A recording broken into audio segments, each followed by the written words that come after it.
11장 1절부터 보시겠습니다. 나아마 사람 소발이 대답하여 이르되 말이 많으니 어찌 대답이 없으랴. 말이 많은 사람이 어찌 의롭다 함을 얻겠느냐. 내 자랑하는 말이 어떻게 사람으로 잠잠하게 하겠으며 내가 비웃으면 어찌 너를 부끄럽게 할 사람이 없겠느냐. 내 말에 의하면 내 돈은 정결하고 나는 주께서 보시기에 깨끗하다 하는구나. 하나님은 말씀을 내시며 너를 향하여 입을 여시고 지혜의 오묘함으로 내게 보이시기를 원하노니 이는 그의 지식이 광대하심이라. 하나님께서 너로 하여금 너의 죄를 잊게 하여 주셨음을 알라. 오늘 이제 드디어 세 번째 친구 소발의 등장입니다. 우리 세 번째 이제 친구들의 위로입니다. 여전히 친구들은 위로를 하고 있는 거예요. 위로차 왔고 욥은 지금 환난 중에 있고 친구들은 위로차 왔어요. 그런데 세 번째 소발이 등장을 합니다. 첫 번째, 두 번째, 세 번째 친구가 등장을 하는데 세 번째 이제 소발이 등장하다 했어요. 근데 왜 욥기 기자는 욥기의 세 친구를 세 명, 세 차례 라고 구조를 가지고 이 욥기를 갖다 기록을 갖다 했을까? 라는 내용을 우리가 한 번쯤 생각해 볼 필요가 있을 것 같아요.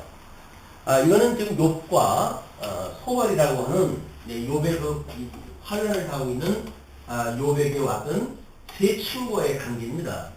관계된 이야기예요. 관계된 이야기인데 하나님께서 지금 이 세 친구를 보내신 것은 나름대로 무슨 의도가 있겠죠. 그 의도가 셋이라고 하는 이런 숫자로 표기가 되어졌다고 하는데 우리가 항상 관심을 가질 필요가 있지 않을까 싶습니다. 셋이라고 하는 숫자는 하나님의 수라고 이렇게 이야기했어요. 하나님이 하나님의 방법으로 욥으로 하여금 귀로만 들었던 하나님을 이제 눈으로 볼 수 있는 이런 욥의 고난을 통한 여정입니다. 이 여정은 아무 의미가 없고 단순한 고통의 반복이 아니라 하나님을 깨달아가는 너무나 소중한 그런 그 기간 중에 주셨다는 거죠. 그러니까 이런 전제를 우리는 알고 있어요. 거기에 이 소발이 등장을 하게 되어지는데 소발의 발언 내용은 엘리바세 우리 첫째 친구, 둘째 친구, 셋째 친구 들어가면서 이야기 구도의 강도를 보게 되면 점점 그 이야기가 강도가 강해집니다. 이쪽 친구들의 그 대화의 강도가 강해지고 있어요. 왜냐하면 친구들이 지금 욥에게 위로를 갖다 하는 거 아니겠어요? 환난 받고 있는 이제 이 욥이라고 하는 친구에게 위로를 갖다 하는데 그 위로를 받는 친구의 반응이 뭐냐면 나는 무죄하다. 나는 무죄하다. 니가 이 것들이 뭘 한다고 자꾸 나가냐고 가지고 그래. 이렇게 이제 공격을 해본단 말이에요. 그러니까 첫 번째 친구가 이렇게 위로를 갖다 했을 때 위로를 받기는커녕 오히려 공격을 갖다 해오니까 두 번째 친구가 있다가 첫 번째 친구 정도 강도를 해가지고는 이 이야기가 먹히지 않다 그랬어요. 강도를 높여요. 두 번째 친구가. 자, 그런데 욥이 너나 나나 할 것 없이 내가 하나님 앞에서 나는 무죄한 사람이다. 그리고 너희들이 말하는 그런 그 어떤 세계관 또는 하나님에 대한 신관 이런 것들에 대해서 내가 건강하고 평안했을 때 너희들과 교제를 나누면서 충분히 알았던 내용들이야. 그걸 가지고 나한테 뭘 어떡하겠다고? 라고 이제 이야기를 하니까 우리 연장자 순으로 이야기가 되었다고 한다면 소발이 최연소자가 아닐까 이렇게 한번 짐작을 해보게 됩니다. 그런데 최연소자의 입장에서 지금 그 욥이 그 먼저 친구들의 말을 오히려 반박하고 위로를 거부하고 하고 있을 때 소발에 나타나는 반응은 우리 그 제목을 한번 이렇게 잡아가지고 드렸어요. 왜냐면 그 욥기에 대한 어떤 그런 그 감정의 기복 이런 것들을 이 목차가 오히려 더 아마 적나라하게 표현되지 않았는가 해가지고 제가 참고하고 있는 그런 그 책자에서 제목을 이렇게 뽑아왔습니다. 그러니까 아마 이제 이런 어떤 이분은 아주 수년간 욕기만 연구하셨던 그런 분이기 때문에 이런 어떤 참고가 우리들한테 생각의 전환을 또 주는 그런 그 기회가 되지 않을까 이런 싶은 생각도 들어요. 그래서 11장 1절로 6절에 보게 되면 소발의 무자비한 주장이 나오게 되어집니다. 이제 자비성이 없다는 그 이야기 뭡니까? 요반테는 자비를 베풀 여지가 없다. 이렇게 소발은 생각이 들었겠죠. 내가 이렇게 하나님에 대하여 이렇게 어떤 그 하나님이 뭐 아무런 그 흠이 없으신 분이다. 하나님은 우리 신종론이라고 하는 그런 그 맥락에서 우리 그 그림에 그걸 소개를 갖다 해드렸나요? 신종론에 대한 그림이 먼저 번에 아마 되어져 있었지만 보통 하나님은 이제 전능하시다. 하나님은 전능하시고 그리고 그뿐만 아니라 하나님은 공의로우시다. 이것이 하나님에 대한 신론이었어요. 그리고 이 신론에 연결되어져 있는 인간은 불완전하다. 이것이 신종론에 대한 고대 신종론에 대한 공식입니다. 그러니까 하나님은 전능하고 하나님은 공의로우신데 인간이 불완전하기 때문에 인간의 그런 그 죄값으로 인해서 이렇게 화를 당하고 저주 아래 놓이게 되어지는 것은 당연한 것이다. 라고 하는 것이 고대 신종론이란 말이에요. 하나님은 아무런 잘못이 없어. 너희들의 문제가 있기 때문에 하나님께서 그렇게 하신 거지. 너희들의 문제가 없다고 한다면 하나님은 왜 그렇겠느냐. 그냥 하나님한테 질문 같은 거 일치하지 마라. 그 이야기예요. 하나님은 오류가 없으신 분이니까 쓸데없이 너희들이 잘못해놓고는 하나님 탓하고 그러지 말아라. 라고 이제 이야기를 하는 것이 고대 신종론이란 말이에요. 그러면 이제 고대 그런 그 신종론에 의해서 욥도 그런 신종론을 이해하고 있었고 친구들도 뭐 같은 신학을 뭐 가지고 교제를 갖다 나눴던 친구들이니까 뭐 그렇게 다르지 않아요. 신관이 크게 다르지 않습니다. 그런데 하나님께서 이제 욥을 애매히 지금 고난을 뭐 당하게 하신 거 아니에요? 문제는 이 애매라고 하는 이 환란의 애매성입니다. 애매성. 그런데 욥의 그 환란이 애매한 이 환란이라고 이렇게 이야기를 하는데 욥도 친구들도 왜 그랬는지 아무도 몰라요. 그런데 하나님께서 우리들에게는 1장과 2장을 통해 가지고 왜 그랬는지에 대한 모든 배경을 다 설명을 갖다 해줬어요. 그러니까 적어도 친구들과 욥이 왜 고난을 당했고 어떻게 위로를 받아야 되고 뭐 이런 문제에 대해서 이들은 자기네들이 기존적으로 알고 있던 지식에 의해 가지고 뭐 판단하거나 뭐 위로하거나 또는 소망을 갖거나 관계를 맺고 살아갈 수밖에 없단 말이에요. 그런데 우리는 이제 1장과 2장을 통해 가지고 적어도 하나님이 왜 욥에게 환난을 주셨는지에 대한 그 이유에 대해서 너무나 잘 알고 있어요. 우리들이 보기에는 친구들의 말이 아무런 그 영향가가 없는 이야기입니다, 이게. 왜? 뭐 친구들이 자기네들이 알고 있는 전제, 이 신종론, 이분들이 가지고 있는 고대 신종론이 가지고 있는 전제거든요, 전제. 우리가 이 전제라고 하는 걸 잘못 이제 입력이 되어지게 되면 매사가 잘못되어질 수밖에 없어요. 우리 이제 개혁신학의 어떤 그 전제, 세 가지 큰 전제가 있다고 그러지 않았어요? 그 전제가 하나님이 계시다면 또 하나님이 당신에 대하여 계시하셨다면 그리고 하나님께서 우리들에게 인식을 하게 하셨다고 한다면 우리는 이 하나님에 대한 모든 지식을 온전히 알 수가 있다고 이게 전제가 되어지는 거예요.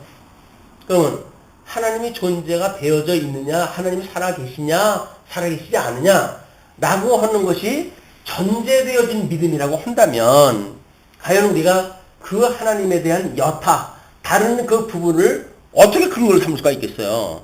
일단 하나님이 살아계시다고 이게 뭐 믿어지는 어떤 그런 확신 가운데 이야기가 진행되어야 되는 거 아닌가요? 그냥 이것이 확인이 안 되니까 20세기 이후에 결국은 사실론이 등장을 하고 하나님이 없다고 제시가 되어진 그런 때에 인간들이 살아가는 방법은 어쩔 수 없이 인간 중심적으로 인간이 그 하나님 자리를 꿰차고 살아갈 수밖에 없는 거예요. 이게 현대인들의 아픔입니다. 그들은 하나님이 믿어지질 않아요. 하나님이 없다는 거예요. 그럼 하나님이 없고 자기를 주관하고 주장해주고 인도해주는 하나님이 없다고 한다면 인간이 어떻게 살아야 되겠어요? 할 수 없어요. 이제는 내가 알아서 살아야 되는 거예요. 내가 알아서 살아야 되니까 우리는 머리 터지도록 싸워야 되고, 왜? 우리를 주관하시는 분이 없으니까, 우리를 사랑하시는 분이 없으니까 결국 우리는 인간관계 속에서 끊임없이 갈등을 가지고 살아갈 수밖에 없다. 이것이 현대인들의 암울한 그 인간관계입니다. 사악하기 짝이 없는 이런 그 죄성이 그대로 드러나고 그것에 의해 가지고 뭐 이 어떤 약유 강식이라고 하는 밀림의 그런 법칙이 상존하고 그런 가운데 인간들은 살아갈 수밖에 없는 거예요. 자, 근데 우리는 통속 성경개론을 통해 가지고 신존재가 확인됐어요. 그리고 하나님의 이 성경관의 진리성이 확보됐어요. 그래서 우리는 성경관의 진리인 성경관의 확보로 인해 가지고 여기에 계시되어진 하나님의 존재가 이미 확인되어졌고, 이 하나님이 우리를 어떻게 사랑하시는지에 대한 우리 모든 하나님에 대한 하나님이 우리를 향하셨던 그 뜻에 대한 것이 우리는 성경을 통해서 한번 확보가 됐어요. 확인이 되어졌어요. 근데 확인이 되어졌지만 여전히 우리는 귀로만 들었던 그런 그 하나님에 대하여 우리 주님이 오라고 하시는 날까지 가는 여정이 뭘까요? 결국은 눈으로 보나이다라고 하는 고백까지 이르도록 하시는 하나님의 긴 여정이란 말이에요. 이건 어쩔 수가 없어요. 이 욥이 내가 귀로만 들었던 그 하나님, 그렇기 때문에 쓸모없고 내가 깨닫지도 못한 이야기를 가지고 이거 주저리 이야기했다 했지만 이제 와서 보니까 내가 그 주님에 대하여 눈으로 봅니다. 그러므로 내가 하나님 앞에 회개하나이다 이렇게 얘기해요. 그러므로 내가 하나님 앞에 회개합니다.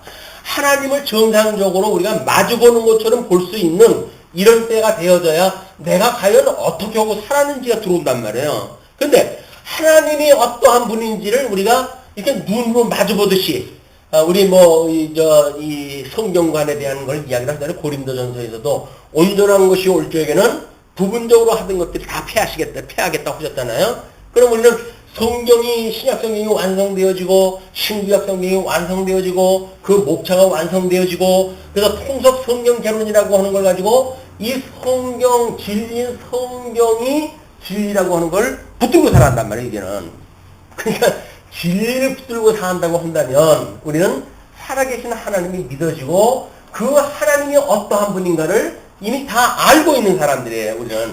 우리들에게 그래서 주어진 사람들에게 우리 하나님을 믿는 성도들에게 주어지는 설사 그지 환난이라 할지라도 이것은 하나님께서 우리를 사랑하시는 징표라는 거예요.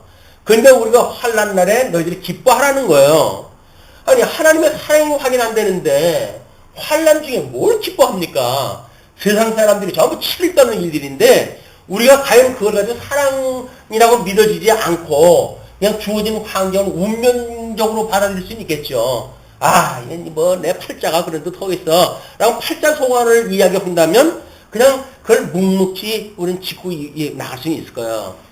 오늘 아침에 어떤 그 칼럼을 보니까 네팔 사람들의 그 신관 이런 것들에 의해 가지고 자기 가족이 죽었는데도 불구하고 그 사람은 눈물을 보이질 않는데요. 참 대단한 사람들이죠. 믿음이 대단히 좋은 사람들 아니겠어요? 그 사람들은 이제 그런 윤회를 믿는 그런 어떤 과정이기 때문에 자기 가족 친지가 죽는다고 할지라도 그건 새로운 출발이라고 받아들이는 거예요. 근데 과연 그것이 이 어떤 확실한 근거에 의해서 그렇게 되어지는가? 아니란 말이야. 이 사람들처럼 어떤 전통적인 그들이 가지고 있는 지식, 그들이 가지고 있는 신지식, 그들이 가지고 있는 어떤 그 인간적, 역사적 전통, 이것에 의해서 그러려니 하고 자기네 감정을 그냥 누르고 살아간단 말이에요. 이것이 하나님을 모르는 사람들이 가지고 있는 종교인들이 가지고 있는 감정의 문제야. 그런데 우리는 적어도 하나님이 우리를 사랑하신다고 하는 게 확인되어 있는 사람들 아닙니까? 죄 중에 있던 우리를 위해서 우리 주님이 십자가에 못 박아 죽으셨다고 고백하는 사람들 아니에요? 그렇다고 한다면 우리는 게임 끝난 거예요. 하나님이 당신의 목숨을 걸어가지고 우리를 사랑했다고는 믿어지는데 어떤 것이 우리들의 이 사랑으로부터 끊어낼 것이 있겠습니까? 없다고 그래요. 성경이 그건 없대요. 너희들의 그런 그 지난 사랑에서 누구도 그 사랑에서 끊어낼 자가 없다. 우리는 이 사랑 속에 살아가는 사람들 아닙니까? 하나님의 이 지극하신 사랑을 품고 사는 사람들이란 말이에요. 그런데 왜 그럼에도 불구하고 우리는 시행착오를 끊임없이 하는가? 이것이 이렇게 귀로만 들었던 하나님에서 눈으로 보는 그런 하나님으로의 우리가 긴 여정 가운데 있기 때문에 그렇다. 우리는 뭐 성경 좀 공부하고 뭐 이렇게 되면 아마 다 안다고 생각이 들죠. 성경도 다 알고 성경에 계시되어 된 하나님 다 알고 하나님이 나를 사랑하는 것도 다 알고 그렇게 우리는 생각할 수도 있어요. 그런데 아는 사람이 그래? 이렇게 이야기하는 거예요. 아는 사람이 그래? 하나님을 안다고 하면서 우리가 말을 모르는 그런 하나님의 의미도 모르고 우리를 향하신 그런 뜻도 모르고 그리고 그냥 인간들이 가지고 있던 불완전한 어떤 그런 전통에 의해서 만들어진 신종론에 의해 가지고 지식을 가지고 우리가 이 세상을 해석을 하고 역사를 설명을 하고 그리고 우리가 살아가겠는가? 그게 아니란 말이에요. 자, 그러면 이제 오늘 소발 세 번째 인물이라고 하는 맥락에서 봤을 적에 가장 강력한 도발을 우리는 당하게 돼요, 이제. 물론, 이제 3막이로 진행이 되어지는데, 첫째 막 중에서 가장 강력한 소발의 등장으로 해가지고, 우리 욥은 또 한번, 자기가 깨어나는, 거기서 죽어야 되거든요. 소발의 공격에서 자기가 죽지 않으면 그는 새로운 세계를 도약할 수가 없어요. 거기서 자기가 죽을 수가 있는 가에 대한 문제가, 이제 11장의 소발이 질문을 갖다 이제 하고 12장, 13장, 14장 3개장에 긴 장을 통해 가지고 과연 그가 어떠한 믿음의 감전이 만들어지고 이 눈으로 보는 하나님으로서의 뭐 성장한 모습을 우리가 읽어낼 수 있는가라고 하는 것은 매우 중요한 의미라고 보여집니다. 이런 그 맥락을 가지고 뭐 42장이나 걸쳐가지고 뭐 맨날 뭐 똑같은 얘기하는 것 같아요. 왜? 아니 똑같은 신간을 가지고 똑같은 세계관을 가지고 있던 친구들인데 다른 이야기가 무슨 다른 이야기가 있겠어요? 다 똑같은 얘기라니까 이 사람들은. 다만 거기에서 귀로만 들었던 하나님을 눈으로 보는 이런 여정, 아픔 속에 있었던 사람만은 다툼이 있을 수가 있는 거예요.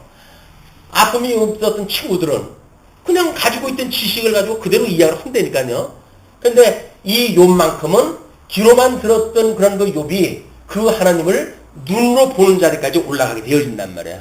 더 눈이 명철하게 밝아진단 말이에요. 그 공허했던 마음이 점점 무엇인가 하나님을 아는 지식으로 채워진단 말이에요. 그러니까 그것이 우리 그 인간론을 이야기할 때 늘 그러지 않았어요. 육과 영이라고 이제 이렇게 되어졌을 때 우리 이제 이 마음 부분에 대한 것을 혼적 기능과 감정 기능과 그 다음에 이제 이 마음이라고 하는 그런 그 부분으로 해서 우리가 심성, 우리 이제 이런 그 마음에 대한 이 심성은 기억이라고 하는 우리 이 지성 부분 또는 우리들의 감정을 갖고 있는 이런 그 우리 생각 세계, 그 다음에 이제 영성, 그 다음에 덕성. 우리들의 인격적이라고 한다면 이 5가지의 감정의 조율일 거란 말이에요. 그런데, 우리 영은 거듭나고 중생됐다고 우리가 이제 전제를 딱 합니다. 또 우리는 그게 믿어요. 하나님이 우리를 사랑해가지고 죄 중에서 우리를 인도해내셨다고 하니까. 그래서, 그거를 믿는 사람들은 이 육에 대한 이런 문제도 우리가 몸이 다시 살 것을 믿사오며 신앙 고백을 하잖아요. 그 이야기는 뭐예요? 우리 육이 여기서 이렇게 살다가 그냥 죽는 것이 아니라 신령한 몸으로 다시 우리가 부활할 것을 믿는 거예요. 몸이 다시 살 걸 믿는 거예요. 그러니까 이 몸이 다시 살 이 몸이 세상에 이 어떤 그 죄악 가운데 살아가던 거 그대로 끌고 살아가는 걸 원치 않는 겁니다. 그러니까 우리들의 덕성 문제가 우리 예수부터 형상을 닮아가지고 우리 영을 살려주셨던 우리 주님께서 우리들의 이 육에 대한 이 사망 권세의 종로로 타고 여전히 우리들을 이기적으로 생각하고 있던 우리들의 이 덕성 문제를 예수 그리스도의 형상으로 닮아가게 해주세요 라고 하는 것이 경건의 훈련이라고 그러지 않았어요? 성도에게 끊임없이 필요한 거예요. 이 경건이 귀로만 들었던 하나님을 눈으로 보게 되어지는 이 단계란 말이에요. 이 경건이라고 하는 것이. 이것이 이 과정이 없다고 한다면 우리는 그냥 어떤 이론만 가지고 있는 거예요. 거기에 삶의 역사가 필요 없다고 한다면 그건 그냥 이론 체계일 뿐이에요. 그러나 신약 성경에서 그런 그 논리가 역사적으로 해도 예수님이 역사 속에 오셨잖아요. 그 우리는 그의 진리라고 확인되어진 거 아닙니까? 그렇다면 우리도 마찬가지죠. 귀로만 들었던 우리들의 이런 그 하나님에 대한 문제, 이런 것들이 눈으로 본다고 한다는 건 뭐예요, 결국은? 우리들의 변화를 읽어내는 단계 아닙니까? 우리가 하나도 변하지 않아서 내가 주님을 눈으로 봅니다 하라고 하는 거짓말이에요. 내가 뭔가 이 덕성이 예수 그리스도 형상으로 닮아가고 하나님의 의의 열매로 해서 뭐가 달라지고 열매가 맺고 이러는 걸 보고 내가 눈으로 보는 거 아니에요? 내가 나를 봐도 뭐가 변화가 있어. 내 지체를 봐도 뭐가 변화가 있어. 라고 했을 때 하나님이 우리와 함께한다 라고 하는 것이 적어도 교회란 말이에요. 이런 걸 모르게 되면 우리는 그냥 단순한 어떻게 되면 감정 문제에 우리 휩쓸릴 수가 있어요. 근데 이 감정이라고 하는 그거는 아까도 예를 들었지만 자기 부모가 죽고 자식들이 죽고 그랬는데도 불구하고 이 눈물을 흘리지 않을 정도의 감정이라고 한다면 그 감정은 왜곡되어진 거예요. 왜곡되어진 거. 그런데 예수님을 믿는다고 하면서 사랑의 감정이 없다고 한다면 그것도 왜곡되어진 거란 말이야. 과연 우리가 예수 그리스도가 우리를 사랑하셨다고 사랑을 믿습니까? 그럼 1만 달란트 탕감을 받은 자야. 그럼 100데나리온 빚진 자를 용서해 준다고 하는 거는 우리 사랑을 깨달은 자의 기본이란 말이야, 이게. 하나님께서 이 섭리를 해 가실 때 거기서 조금씩 변화를 읽어가면서 결국 눈으로 보겠는 데까지 이르게 하신다. 이것이 11장서부터 이제 오늘 14장까지의 전체 내용을 확인할 내용인데, 자, 그 1절로부터 6절에 소발의 무자비한 주장이라고 이야기한 것은 첫 번째 친구, 두 번째 친구에 이어가지고 먹히질 않으니까, 그 이야기가 먹히질 않으니까, 먹히지 않을 적에는 사실 강도가 세지는 겁니다. 하나님이 우리 교육시키는 것도 그래요. 뭐 똑같은 어떤 강도를 가지고 교육을 시키면 우리 별로 반응 안 보입니다. 그러다 하나님께서는 강도를 높여요. 그렇게 했을 때 우리가 하나님 앞에 무릎을 꿇게 되거든요. 어저께 그냥 그런 식으로 해가지고 그 정도라고 한다면, 살만 안 돼요. 우리 다 그래요. 그럼 거기서 목까지 차올라야 주님 이젠 도저히 못 참겠어요 라고 하는 우리들의 고백이 나온단 말이에요. 그때 주님께서 우리에게 손을 내미시는 거지, 충분히 살만한데 우리가 주님 앞에 울부짖으면서 부르짖고 뭐가 있어요? 기도할 게 뭐가 있어요? 근데 우리가 이 목까지 차가지고 도저히 내가 이제는 못 살겠어요 라는 우리들의 고백이 나왔을 때 하나님께서 우리에게 구원의 손을 내밀어 주신다. 이거 적어도 예수 믿는 이 맛인 거예요, 이게. 이런 그 맛이 환난 날에 대한 의미고, 그 환난 날을 향하시는 우리 하나님의 우리를 향하셨던 기뻐하신 뜻이 무엇인가를 끊임없이 분별해야 될 소중한 주제입니다, 이게. 관건인 거예요, 관건. 너 누구 말 맞다, 괜히 왔다 갔네. 그런 사람은 정말 그거 괜히 왔다 가는 거예요. 인생 살다가 치열하게 살았지만 죽을 때 보니까 아무것도 건진 게 없어. 그러니까 그거 하는 얘기가 괜히 왔다 가나 그러잖아요. 근데 진짜 괜히 왔다 갈까요? 아니에요. 성도는 적어도 하나님을 깨달아가는 데 있어서 귀로만 들었던 하나님을 눈으로 보는 데까지 가게 되어진다. 이건 우리가 이제 어떤 성경적인 그런 거 구분으로 해가지고는 우리를 의롭다고 칭해 주셨던 하나님께서 어떻게 끝까지 견인해 가시는가에 대한 성경 전체의 구조이기도 하단 말이에요. 우리 주님의 몸된 교회의 견인의 이 교리라고 하는 거는 다른 데서 말하지 않는 거예요. 견인 그렇게 어떤 그렇게 큰 주제를 설명하지 않습니다. 우리는 신약 성경 서신서가 전부 견인이라고 하는 주제 아니겠어요? 예수님을 믿었다고 하는 사람이 하나님께서 끝까지 날 붙들고 계시다고 하는 걸 믿으시지 않는다고 한다면 다 넘어지죠. 다 도중하차하고 말아요. 그러나 주님이 내 손을 붙들고 있다고 하는 것이 믿어져야 주는 그리스도시고 살아계시는 하나님의 아들입니다 라는 신앙 고백을 가지고 우리를 살려주시는 하나님께서 우리 그 고백을 가지고 우리들의 이 육으로 하여금 온전한 데 이르기까지 인도를 갖다 해 가실 거고, 육신의 장막을 벗어버릴 때까지 주님께서 나하고 함께 하신다. 이 주님을 믿는 믿음이 우리는 믿음이란 말이에요. 자, 11장 1절에서 다시 한번 보죠. 나마 사람 소발이 대답하여 이르되, 나마 사람이래요. 그러면 우리 세 친구의 출신이 이제 에돔 지역을 중심으로 해가지고 이렇게 흩어져 있는 세 지역이에요. 욥도 물론 흩어져 있는 사람들이에요. 그럼에도 불구하고 이들이 교제를 갖다 나눠서 이야기를 했어요. 그 이야기는 뭡니까? 다양한 지역에 사는 사람들이에요. 다양한 지역에. 또 나이가 다양하다고 그랬어요. 세 명의 나이가 다 다르다고 그랬어요. 그 이야기는 또 뭡니까? 시간적으로 공간적으로 보편적인 모든 사람들을 총칭 갖다 해주는 의미가 있다고 보여지는 겁니다. 그러니까 여기에서 이 보편적으로 알고 있는 이 신종론, 고대 신종론 가지고 욥이 만약에 이렇게 귀로만 들었던 하나님을 눈으로 보았다고 한다면 우리는 더 완전한 구도를 가지고 성경관을 가지고 욥기를 읽었을 때 우리가 알고 있는 이 신종론은 과연 얼마나 빛을 발할까? 이런 우리 기대를 할 만한 거 아니에요? 안 그렇습니까? 소망 중에 우리가 바라볼 수가 있는 거예요, 이게. 그게 없다고 한다면, 욥기, 이렇게 단발적으로 잘라놓은 그 욥기만 가지고도 욥은 여기까지 이르렀고, 1장과 2장의 내용을 모르는 욥인데도 불구하고 여기까지 이르렀는데, 우리는 1장서부터 2장까지 이미 그거에 대한 근본적인 걸 알고 있잖아요. 끊임없이 하나님의 뜻이 하늘에서 이루어진 것처럼 이 땅에서 이루어지다, 라고 우리가 기도를 하잖아요. 그럼 하나님의 뜻이 하늘에서 이루어진 것을 믿는다는 얘기 아니에요? 뭘 알아야 땅에서 이루어지지. 하늘에서 이루어진 것도 모르는데 어떻게 하늘에서 이루어진 것처럼 땅에서 이루어달라고 하냐고요. 하늘에서 이루어진 건 간단해요. 하나님의 빛과 어둠을 나누신 거예요. 천국과 지옥을 나눠놓으신 거예요. 택한 백성과 버림받을 백성들하고 나눠놓으신 거예요. 그것이 이미 하늘에서 이루어졌단 말이에요. 이게 영원한 하나님 나라에 이루어진 거예요. 그거를 계시되어진 세계관을 이 역사, 어떤 그 성경을 가지고 우리는 점점 하나하나 확인했다 해가는 거다. 너무나 분명해. 하늘에서 이루어진 것이 지금 이 땅에서 이루어지고 있는 거야. 그걸 확인해가며 살아가고 있기 때문에 오늘날 우리가 당하고 있는 이 환난도 우리는 하늘에서 이미 하나님께서 이루신 놀라운 그런 영원한 성취 섭리 가운데 우리가 있다고 하는 것을 깨닫게 되어지는 순간순간들이란 말이에요, 이게. 그러니까 우리 환난에 대한 의미는 남달라야 됩니다. 우리가 가지고 있는 환난의 의미는 남달라야 되는 거예요. 자, 그런데 이제 욥이 소발이 그렇게 이야기하죠. 말이 많으니 어찌 대답이 없으랴. 말이 많다 그래요. 위로를 갖다 그렇게 해가지고 먼 데로부터 너를 갖다 위로 오려고 친구들이 와가지고 이해 갖다 해주고 있는데 너는 그게 아니고 저만 정당하다고 이해 갖다 하니까 소발이 하는 이야기가 말이 많으니 어찌 대답이 없으랴.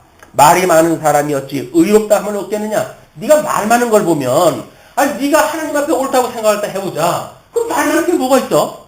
친구들이 그러면은 고맙네 친구요. 그러고 끝나지. 뭘 친구들이 그렇게 이야기 갖다 했다고 그냥 노발대발하고 사설을 길게 늘어놓고 그럴 이유가 뭐가 있느냐. 그 이야기는 너의 확증이 뭐가 안 떨어졌다는 거 아니야? 그 이야기예요.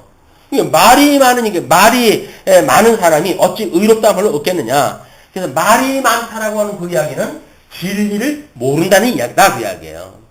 네가 하나님을 살아가시 믿고 하나님이 공의로우신 분이고 전능하신 분이고 너를 그렇게 인도해 가시는 그분이 그 하나님이라고 믿어진다고 한다면 말 많을 게 뭐가 있어, 그 이야기예요. 재미나게도 친구들의 질문은 한 장씩 끝나요. 한 장. 근데 욥의 대답은 두 장, 석 장 이렇게 가요. 왜 그럴까요? 그냥 버섯목이면 벗어가지고 보여주고 싶은 거예요. 나는 그렇지 않아. 너희들이 생각하는 난 그렇지 않아. 그걸 보여주고 싶은 거야. 근데 정말 우리가 하나님을 깨닫고 그 하나님이 믿어진다고 한다면 우리는 골방으로 들어가야 되는 거예요. 골방으로 들어가서 하나님 앞에 강구를 갖다 하는 이런 기도의 생활이 필요하다. 말로 되어지는 거 아닙니다. 말로 되어지는 거 아니라. 많은 사람이 어찌 의롭다, 말이 많은 사람이 어찌 의롭다 함을 얻겠느냐. 내 자랑하는 말이 어떻게 사람으로 잠잠하게 하겠으며, 그 자랑하는 말, 물론 욥이 실수도 잔인한 바도 있고 그렇죠. 대체적으로 한 말이 나는 무죄해. 이렇게 당할 이유가 없는 사람이야. 그걸 끊임없이 이야기를 했으니까 내 자랑하는 말이 어떻게 사람으로 잠잠하게 하겠으며, 내가 오죽하면 말을 갖다가 하겠느냐. 똑같은 이야기. 첫째 번 친구나 둘째 번 친구나 똑같은 이야기 내가 너한테 할 건데 내가 오죽하면 너한테 이야기 하겠느냐. 그 이야기는 네가 그렇게 사람으로 하여금 잠잠하지 못하도록 자랑을 갖다 하고 그러니까 내가 나섰다. 또 내가 비웃으면 어찌 너를 부끄럽게 할 사람이 없겠느냐. 친구들이 그렇게 이야기를 하니까 그 제일 지금 그 욥의 반응은 뭐예요? 웃겨? 그 이야기 아니에요. 웃겨? 너희들이 나보다 잘났으면 뭐가 잘났다고? 라고 하는 그런 비아냥이 있으니까 그런 그 비아냥 속에 비웃으면 어찌 너를 부끄럽게 할 사람이 없겠느냐. 네가 뭐가 잘났다고 해가지고 친구들의 위로로 갖다 그런 식으로 하다 그렇다고 한다면 내가 한번 이야기했다 할게. 너 부끄럽게 할게. 네 입 다물게 할게. 그 이야기예요. 내 말에 의하면 이제 그 욥의 말을 갖다 이제 인용을 합니다. 내 말에 의하면 내 돈은 정결하고 자기 돈은 정결하다고 이야기하는 거예요. 욥이. 물론 하나님께서 의롭다고 인정을 해주셨던 욥이에요. 그리고 자기가 이 사람이 말했던 것처럼 내 돈은 정결하다고 해가지고 끝까지 자기가 순결하다느니 이렇게 주장을 하지 않았어요. 그럼에도 불구하고 내가 연약한 부분이 있고 뭐 이런 그런 그 부분을 고백을 갖다 했단 말이에요. 근데 그런 걸 다 걷어채고 이제 흑백 논리를 갖다 끌어다 드리는데 그게 뭐냐면 내 돈은 정결하고 이렇게 이야기를 하는 거예요.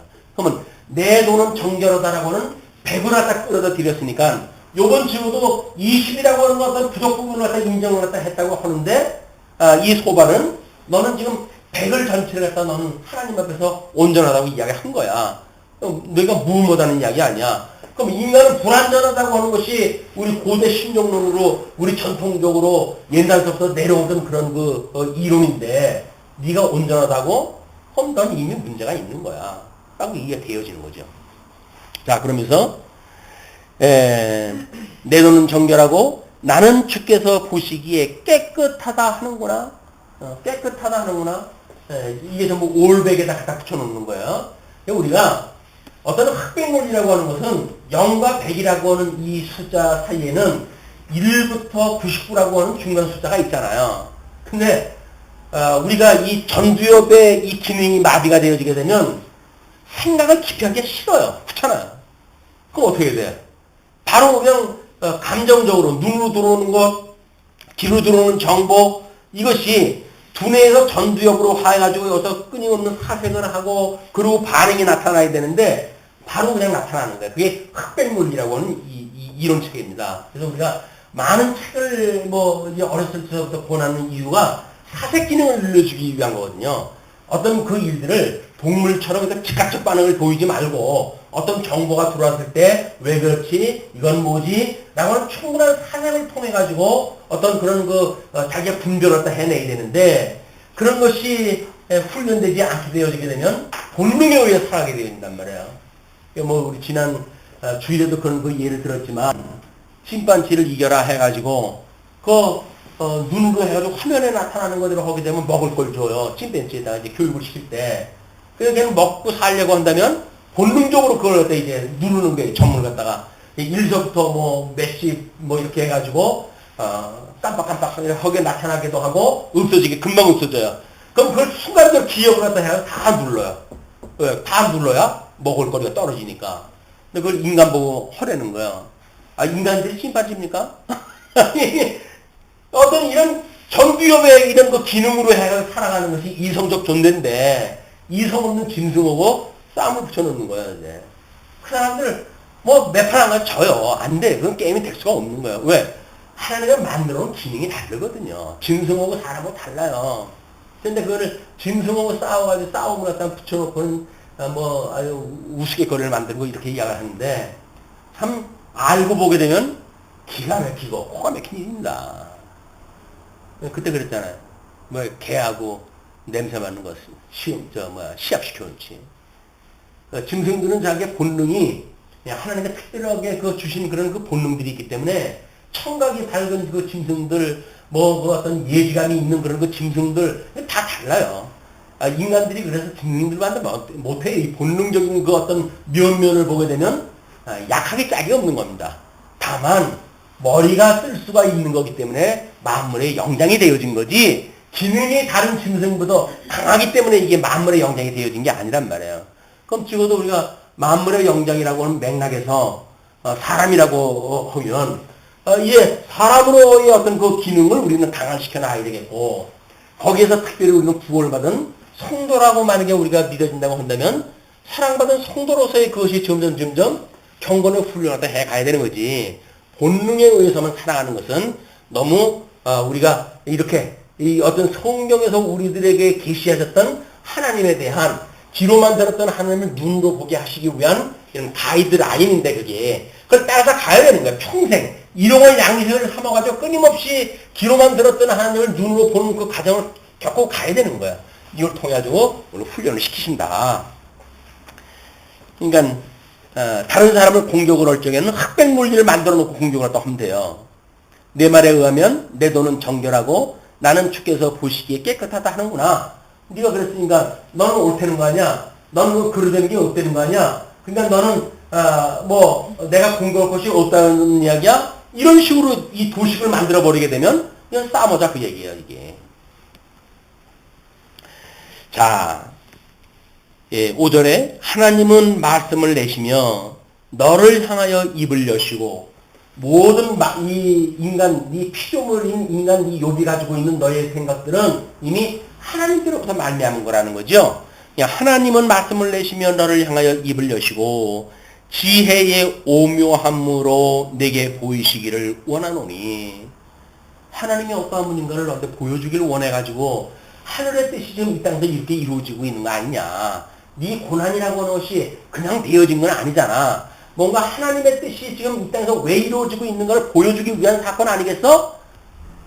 그 친구들의 그 이야기가 그 이야기예요. 지금 이것이 너는 괜히 애매하다. 나는 아무런 잘못이 없는데 이런 문제가 나타난다. 라고 그거를 설명을 갖다 하는데 부정을 하는데 하나님께서 왜 너한테 이런 환경을 주셨고 이런 걸 통해 가지고 하나님께서 섭리를 갖다 해 가시겠냐. 그 이야기는 하나님의 지혜의 오묘함으로 내게 보이시기를 원하노니 이는 그의 지식이 광대하심이라. 이 올백이라고 하는 이 백은 오직 하나님의 속성이지 인간인 네가 이렇다고 주장을 하면 안 돼. 그 이야기예요. 너무 아주 논리 정연한 주장입니다. 우리가 보게 되면 싸가지 없고 인정머리 없고 무자비한 그 제목을 뭐라 그랬어요? 소발의 무자비한 주장이라고 그러지 않았어요? 무자비한 주장 같지만 모든 것들 사건을 명쾌하게 볼 수 있는 방법도 이렇게 놓는 방법이에요. 1서부터 100까지 쭉 나열을 갖다 해놓고 보게 되면 이거는 전능하다, 전지하다 라고 하는 그 이야기는 하나님의 소관이다 그 이야기예요.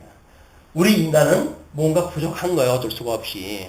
그러니까 이 0서부터 99에 이르는 우리는 모든 그런 그 문제를 OX 문제로 푼다는 이야기는 단답형의 우리 초등학교식의 그런 삶이다. 그런 예를 들었잖아요. 초등학교 들어가면 OX 문제 제일 먼저 풀기 시작을 하잖아요. 맞느냐 틀리느냐 OX 문제를 적어놓다가 그 다음에 이제 사지선답적으로 해가지고 가지요. 네 문제 주고 정답을 골라라. 이렇게 가요. 그러다 이제 고등학교 졸업할 때쯤 가면 논술 고시라는 걸 봐요. 그래서 이제 그 어떤 이 어떤 사태에 대하여 네가 말하고자 하는 그런 그 주제에 대하여 이걸 어떻게 이야기를 해서 전개를 해 나갈 것인지에 대한 거를 논리적으로 증명을 해라 라고 한 거란 말이에요. 이게 이제 여기까지 이르는 과정을 우리가 공부를 하는 거예요. 어렸을 적에는 모든 이 세상 여성을 보는 눈이 없잖아요. 그러니까 이거는 좋은 거야, 이건 나쁜 거야, 이렇게 하면은 칭찬해주고 이렇게 해주면 맴매해 라고 하는 걸 가지고 극단적인 걸 가지고 교육을 시켜요. 왜? 이런 과정적인 것들을 알게 되면 헷갈려 버리잖아 아이들이. 그냥 제일 흑백이라고 하는 걸 보여주고 나는 너의 엄마야, 너는 내 아들이야 라고는 그런 관계를 가지고 눈으로 보이는 아주 극단적인 걸 가지고 교육을 시켜가다가 점점 이제 나이가 먹어가면서 보는 눈을 점점 다각화시켜준단 말이에요. 그렇게 해야 여기서 이 정도는 이건 틀린 거로구나, 이 정도는 맞는 거로구나 라고 하는 어떤 분별력이 점점 커질 거 아니겠습니까? 그래서 논술까지 가게 되면 이런 거를 처음서부터 끝까지 이르러가지고 다 설명을 하게 되어 있단 말이에요. 우리가 어떻게 이런 그 기승전결을 해갈 건가라고 하는 문제, 우리들의 이 사생 문제, 경건의 이런 그 문제도 결국 기승전결이에요. 모든 신앙생활은 이 기승전결입니다. 뭐 하나님께로부터 시작되어진 그런 그 일로부터 우리들의 일도 마찬가지로 기승전결이라고 하는 과정을 우리가 겪게 되어진다. 그래서 너로 하여금 하나님께서 너로 하여금 너의 죄를 잊게 하여 주셨음을 알라. 우리가 다 죄 중에 죄인인데 하나님께서 너의 죄를 잊게 해줬을 뿐이지 네가 죄가 없다고 그렇게 주장하는 것은 주제넘은 일이야 라는 이야기죠. 우리가 신념을 받은 성도의 오류가 바로 여기 있는 거예요. 하나님께서 너의 죄를 그냥 내가 의롭다고 칭해줬어 라고 했던 칭함의 은혜 속에 너희가 있는 거지. 죄가 없다고 주장을 또 하면 말이 안 되는 거야. 그러니까 우리가 우리에게 죄진 자를 사하여 준 것 같이 우리의 죄를 사하여 주시고라고는 사죄에 대한 것.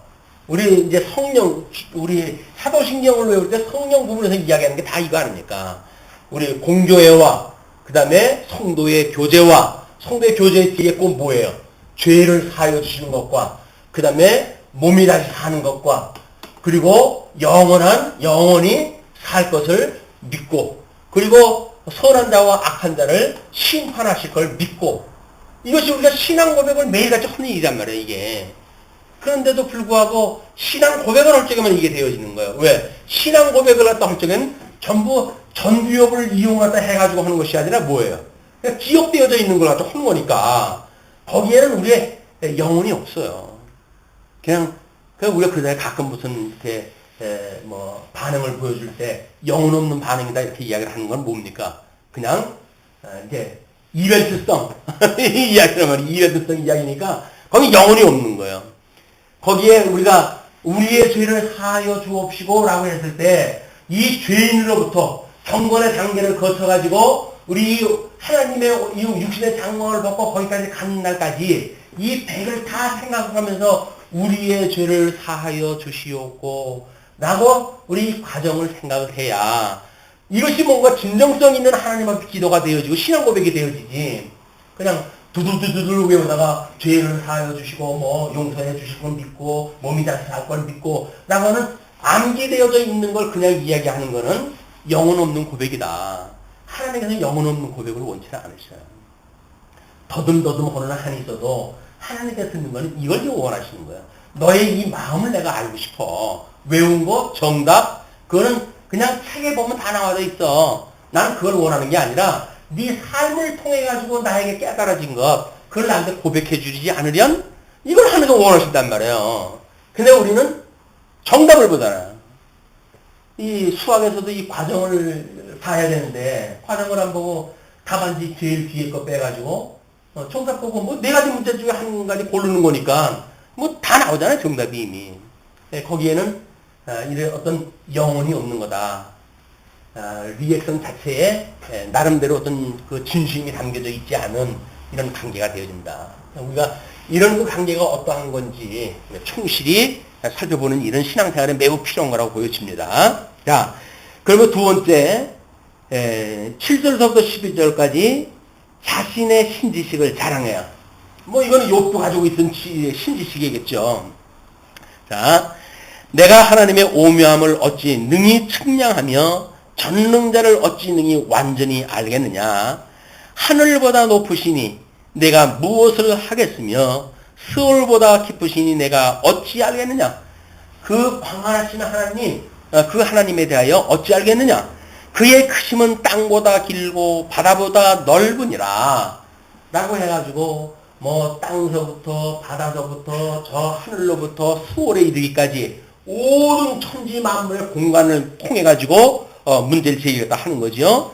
하나님이 두루 다니시며 사람을 잡아 가두시고 재판을 여시면 누가 능히 막을 서냐.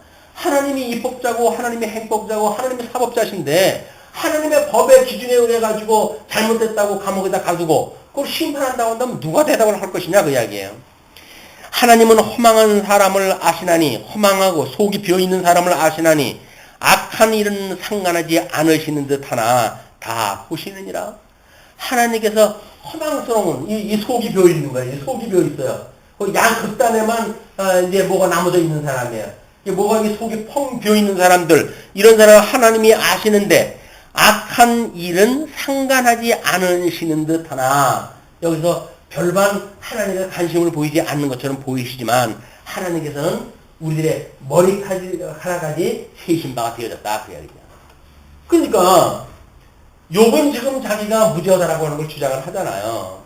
그런데 지금 이 소발의 주장은 이렇게 너희의 이런 그 모든 생활 전반에서 네가 어떻게 하나님 앞에 온전하다고 주장을 하냐라는 걸 지금 공격하다 하는 겁니다.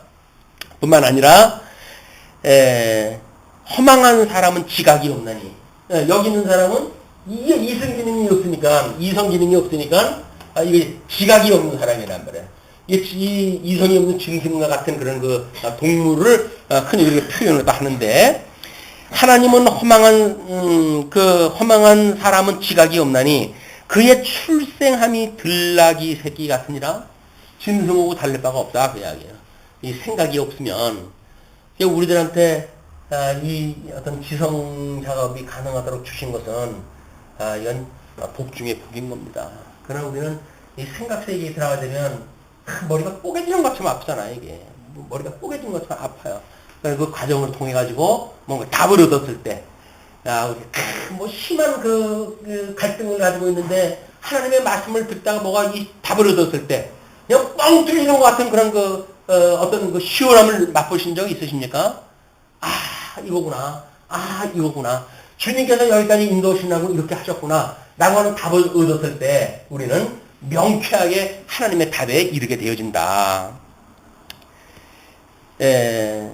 그래서 하나님께서 발람 선지자를 나귀 새끼를 태워가지고 이걸 보여준 거예요. 나귀만도 못한 놈아. 라고 하는 걸 보여주기 위해서 들나귀가 말을 갖다 하게 하고, 발람, 너 보이냐, 앞이? 못 보잖아요. 나귀는 봐요, 근데 그거를.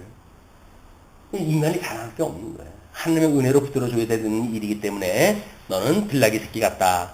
만일 내가 마음을 바로 정하고 주를 향하여 손을 들 때 하나님 앞에 뭔가 자기 죄를 인정하고 하나님 앞에 강구났다 해야 되는데, 나는 무죄합니다. 나를 왜 이렇게 애매한 고난에 주셨습니까? 날 차라리 죽이시오. 라고 하나님을 덤벼드는 일은 불명스럽게 짝이 없는 거죠.